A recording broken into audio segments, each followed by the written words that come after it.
At breakfast my dad announced we booked a trip to Italy, just the six of us. You get it? I said of course. Later that night I got a bank alert.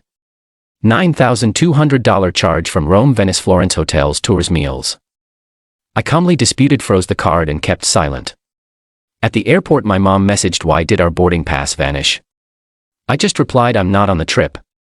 They spent the first 2 nights in Terminal 3. At breakfast my dad looked up from his eggs and said it like he was announcing a weather update. We booked a trip to Italy, just the 6 of us. You get it? No emotion. No build-up. Just that. Mom nodded. My sister smiled. My brother-in-law laughed. I looked at my plate. Then at each of them. I said of course. I smiled when I said it. Not sarcastically. Not bitterly. Just enough to make it easy for them to move on. Because I had seen it coming. They'd been whispering about something for weeks, a big surprise for summer. I just didn't think they'd make it this obvious. They didn't even look at me when they said it. My dad had this way of pretending we were all adults making adult decisions. As if I hadn't covered the down payment on their house after his second layoff. As if I hadn't rebuilt my sister's credit when she defaulted on 2 cards. As if I hadn't been the one to float the family business loan last fall. I sat there eating dry toast while they discussed connecting flights and luggage limits. Florence might be hot, but at least it's not humid, my mom said. I'm so excited for the food, my sister added. Her husband was already looking up wine tours on his phone. They didn't see me go quiet. They never do. They're used to me nodding, supporting, existing quietly on the perimeter. Reliable. Non-intrusive. Necessary but never central. So I let them talk. I chewed, swallowed, sipped coffee and nodded when required. That night back home I got a bank alert. $9,200 charged across Rome, Venice, Florence hotels, tours, meals, my card. I stared at the charges. Not because they surprised me, but because they didn't. They had done this before. Quietly added me to bills. Used my information by accident. Told servers to put it all on the family card, meaning mine. I didn't yell. Didn't call. I calmly opened my app, froze the card and disputed every charge.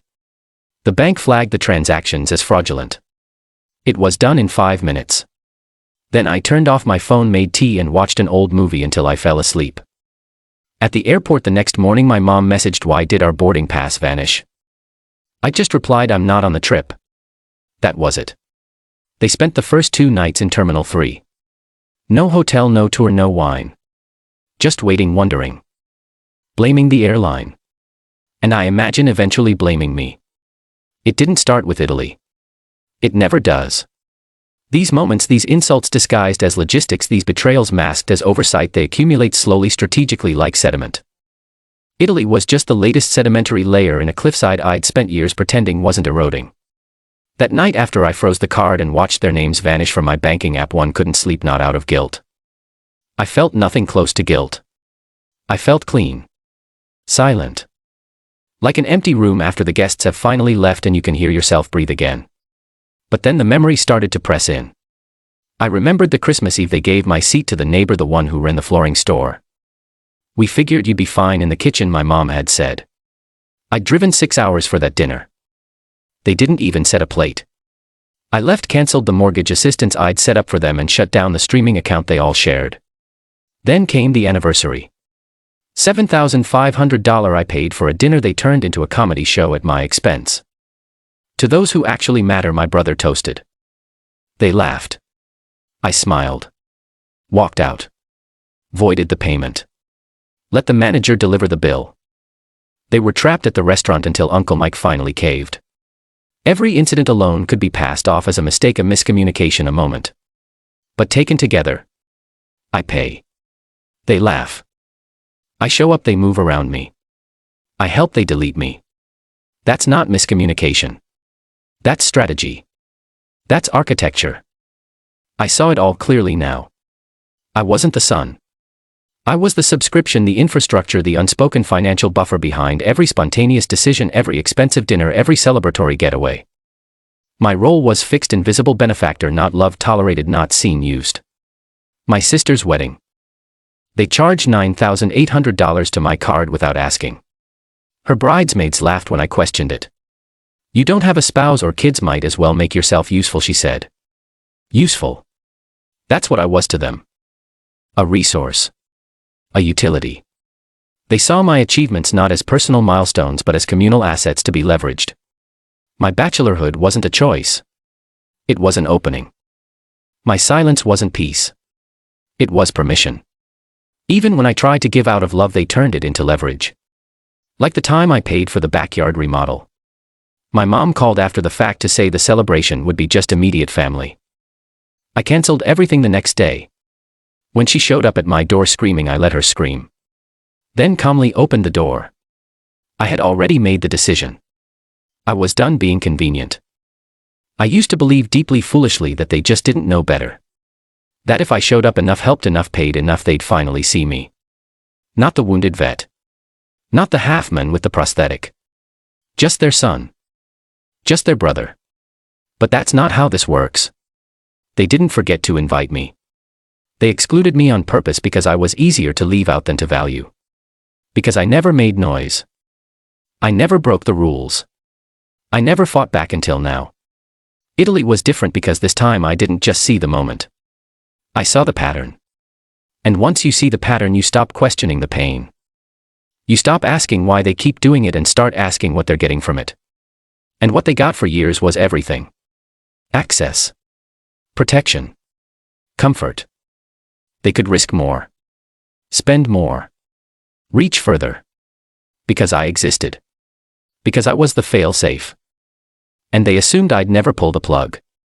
They assumed wrong. Because this time when I sat in the dark after freezing that card, I didn't feel guilt.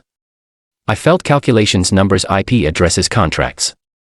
This time I wasn't the one asking why me. I was the one saying never again.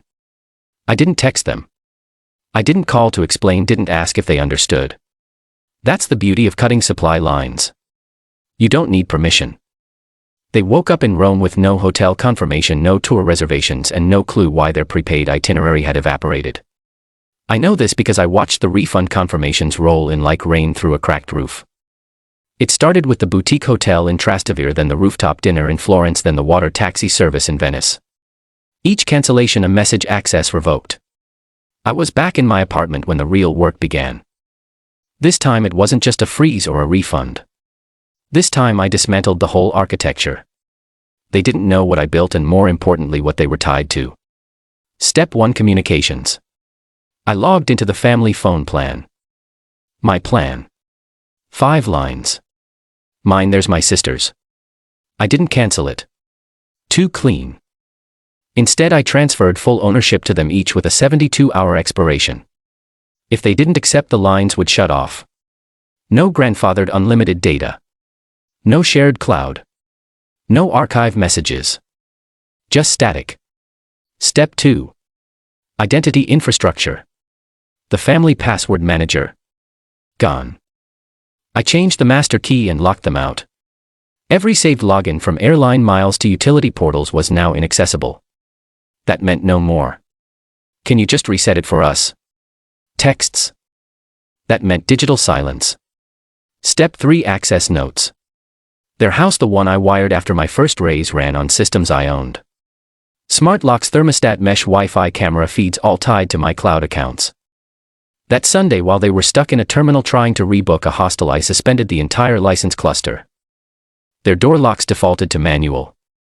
The heating system reset. Cameras blinked into darkness. I didn't shut it off out of spite. I shut it off because it wasn't mine to give anymore. Step 4. The real infrastructure, the money. The mortgage assistance. Disabled. I contacted the lender and formally withdrew as cosigner. That kicked off an automatic income reassessment. They would no longer qualify for the rate I negotiated. Their monthly payments would spike within 60 days. Utilities. I had quietly covered the electric and water bills through autopay for almost 2 years. Gone. The Amazon account they used to order gifts for each other while forgetting mine. Logged out on all devices. Streaming. Gone. The storage unit where they kept seasonal decor and my dad's so-called heirloom tools. Lease terminated. Items scheduled for donation if not retrieved by the end of the week. Step 5. The blind spot the business. Their side hustle family run was built on a digital back end I created. Email domains, web hosting, cloud file sync, all under my LLC, extended to them as a goodwill courtesy. This time I revoked their licenses and closed their workspace access. I added a final message to the dashboard. This system operated under a courtesy license maintained by Mason. As of today, it has been decommissioned. Please contact a licensed IT provider for future support. No threats. No drama. Just business. By Wednesday, the group chat was imploding. My sister, why can't I log into the hotel app? My mom, the Wi-Fi won't reconnect. Did you change something? My dad, fix it. I didn't answer. Not even a period. Instead, I called a colleague who specialized in emergency business transitions, told him to expect an incoming client. I gave them his full rate card. No favors. Step 6. Documentation. I exported all transaction records tied to family expenses over the last 3 years. Every overdraft I covered. Every meal I footed. Every Venmo with a heart emoji and no payback. Labeled, categorized, sent to my lawyer. He asked if I was preparing for a lawsuit. I said no.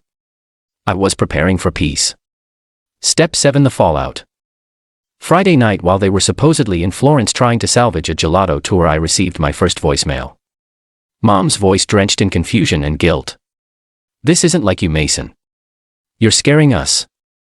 She tried to sound concerned, but you could hear the real fear underneath, not of me but of the silence. They didn't miss me. They missed what I provided. By Saturday, my dad cracked.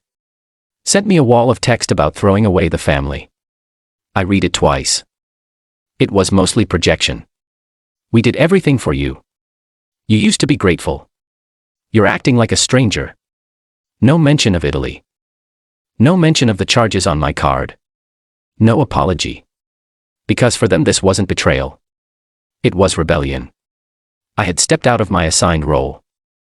The benefactor. The quiet son. The fixer. Now I was a variable. A wild card.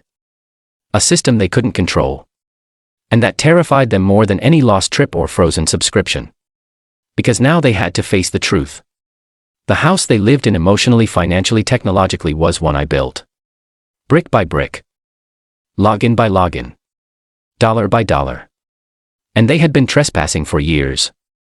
So I locked the doors. Digitally. Emotionally. Legally. And walked away. They didn't message me at first. They messaged each other. The group chat, dead for days, erupted like a cracked dam.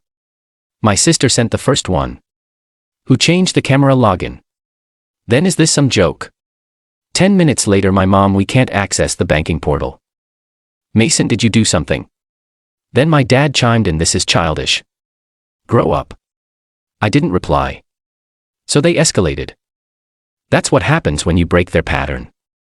They think silence is a challenge. A test. Something to be fixed. They don't understand that silence, real silence, is not the start of a negotiation. It's the end of tolerance. They didn't want to talk. They wanted control back. It started with a missed call from an unknown number. Then another. Then a voicemail. My mom's voice, breathless, like she'd been crying for show. Mason, we just want to understand. This isn't you. Then my sister tried her version. Sarcasm and cruelty wrapped in emoji. Wow, you really need a hobby. Maybe therapy. Or a friend. Still, I said nothing because I knew what came next. And I was right. 3 nights later, the messages changed tone. My dad, you're ruining the family. My sister, we're literally stuck in a foreign country because of you. Then came the hammer. At 3:14 a.m., a group message from my mom typed like a formal announcement. Mason has decided he's no longer part of this family. Do not contact him. He's not himself. Something's wrong. Dangerous. The word made me laugh out loud. That was the move. Brand me unstable. Tell the extended family I was spiraling. I knew it before I checked, but still I opened Facebook. Sure enough, she posted a vague status. Some people turn on you once they get a little money. Sad how money changes hearts. The comments rolled in. Supportive ones. Sympathetic ones. Fake concerned ones. You've always been the strong one. And your kids are lucky to have you. You deserve peace. My sister shared it within minutes. Added a comment. We're fine. Family always sticks together even when some forget what that word means. And there it was. The public narrative. I was out. They were in. And they were doing damage control. But they didn't realize something. The version of me they were trying to assassinate. That version no longer existed. I didn't play defense anymore. So I went quiet, not passive quiet but surgical quiet. I sent no response. I posted no clarifications. Instead I archived everything. Screenshots of texts, audio from voicemails, timestamps on calls. Then I looped in my lawyer, told him we might be heading for defamation territory. He didn't flinch, but they did. Because when silence doesn't work and shaming doesn't work, desperate people always resort to the same thing: threat. I got the first one the next evening. A voicemail from my dad, slurred, probably wine, maybe bourbon. We know what you're doing, Mason. We can play this game too. You think you're untouchable. You're not. Then a text from my aunt, who hadn't said a word in months. This is all getting out of hand. If you don't stop, you'll regret it. That part almost made me smile. Because I wasn't doing anything, not really. I wasn't publishing posts or calling cousins or dragging them through the mud. I wasn't fighting. I was absent, and they couldn't handle that, because absence to people who rely on you as infrastructure feels like collapse, and they were collapsing hard.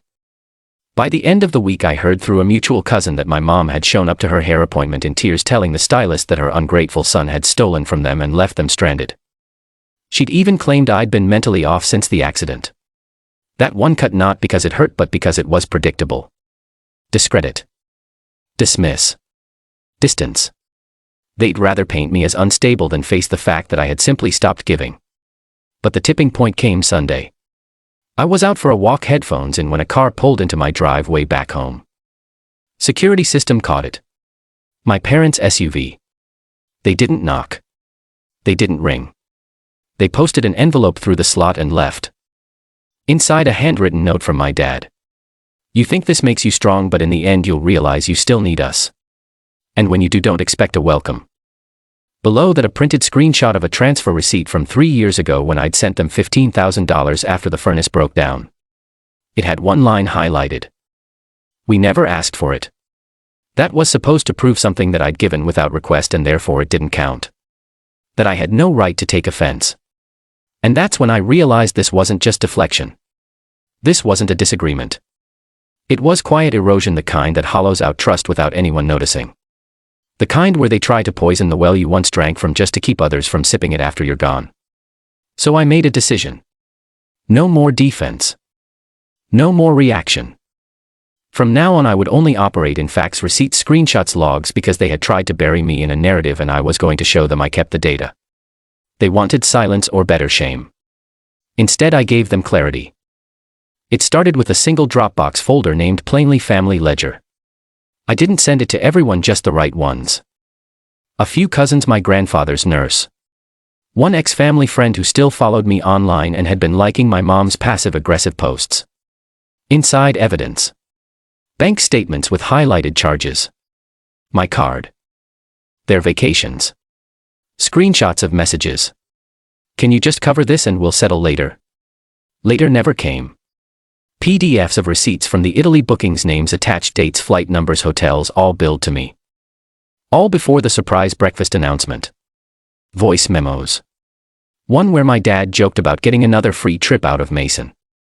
Another from Christmas Eve, my sister telling my mom he's too soft to say no. He'll pay. He always does. I didn't caption anything. Didn't editorialize. Just titled each file by what it was.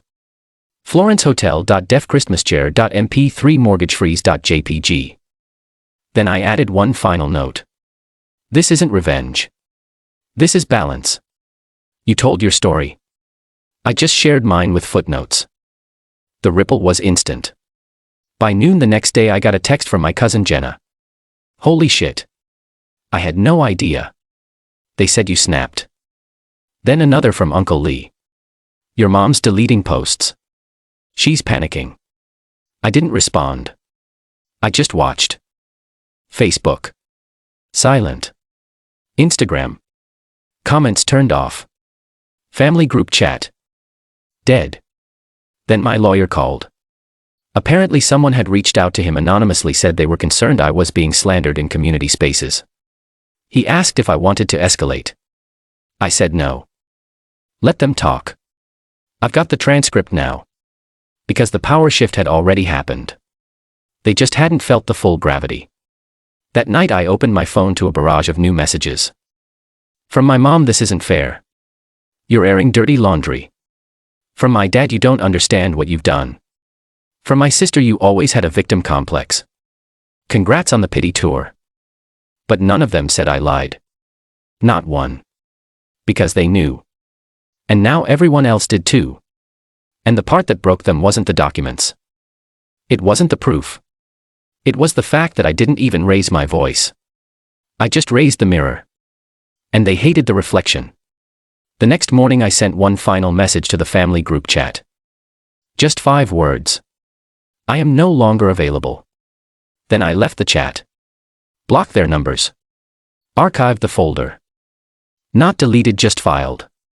Because you never erase evidence. You let it rest in case the lies ever try to resurrect themselves. And now when people whisper behind closed doors, I don't worry. Let them. I've got the receipts. They showed up unannounced. Middle of a Tuesday. No warning. No message. Just 3 figures on my porch. My mom, my dad, and my sister standing like actors in a failed intervention. Like the problem wasn't what they did but how I reacted. They look different now. Not broken. Not even humble. Just cornered. Maya opened the door. She didn't invite them in. She turned to me and said, "It's your call." I didn't move at first. Just sat at the kitchen table. The same one where I drafted the file folder. The same one where I finally chose silence over service. Then I stood up. I walked to the door and stepped outside. Didn't cross the threshold. Just leaned on the frame, arms folded, waiting. My mom spoke first. Of course she did. Her voice cracked on cue. "We didn't come to fight." I didn't reply. She tried again. "We've been thinking about everything and we want to make it right." My dad shifted beside her. Silent. Stiff. Like a man being held at gunpoint by shame. Then my sister, "We miss you." Those 3 words should have felt like warmth. But all I heard was calculation. Because this wasn't regret. This was desperation. They tried everything: guilt, threats, silence, slander, and none of it worked. Now they were trying humility. But even that was a costume. The stitching showed. So I said it. Plain. Cold. "You don't miss me. You miss what I gave you." Silence. Then my mom started to cry.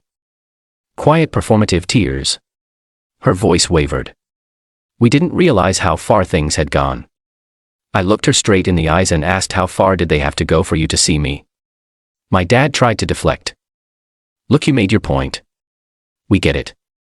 But this family needs to heal." I almost laughed. Heal? From what? Accountability. They weren't healing. They were hemorrhaging control. So I stepped out fully now. Stood on the porch, feet planted. And I said the line that ended it. I didn't walk away because of Italy or the wedding or Christmas. I walked away because you made it clear over and over that I only mattered when I was useful, and I'm not interested in being useful to people who don't see me. My sister opened her mouth to speak. I raised a hand. No. You don't get a rebuttal. This isn't a courtroom. This is a verdict. They looked stunned, like they truly thought showing up would reverse everything. But I wasn't there for theatrics, so I finished it. You didn't lose a card or a company or a safety net. You lost a son, a brother, and not because I hate you, because I finally love myself enough to leave. They didn't reply. Not right away. Eventually my mom whispered, "But what are we supposed to do now?" And that was the moment I realized they still didn't get it. They thought this was about consequence. It wasn't. It was about clarity. So I gave her one final truth. You rebuild or you don't, but not on my back. Then I turned. Walked back inside. Didn't slam the door. Didn't look back. Just left them on the porch and the silence they'd earned. They stayed 5 minutes longer, hoping I'd come back. I didn't. They finally left.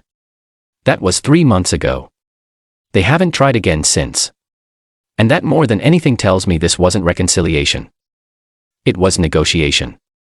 They came to bargain, and I don't deal in debt anymore.